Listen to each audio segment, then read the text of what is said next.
রানার up হয়েছেন Ruben Yusuf and Roshan Ara. তাদেরকে পুরস্কার গ্রহণের জন্য অনুরোধ করছি। রুবেন ইউসুফ অ্যান্ড রওশন আরা।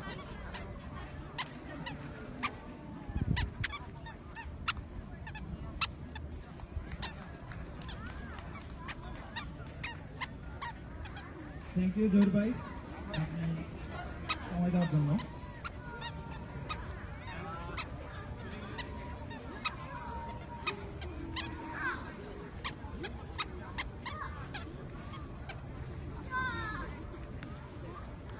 আমি এখন ফরিদা হককে মঞ্চে আসার জন্য অনুরোধ করছি। আমরা এখন হাড়ি ভাঙা প্রতিযোগিতা, যেটা ছিল মোস্ট অ্যাট্রাকটিভ একটা সেশন, তো সেই পুরস্কারগুলো হস্তান্তর করার জন্য আমরা অনুরোধ করছি।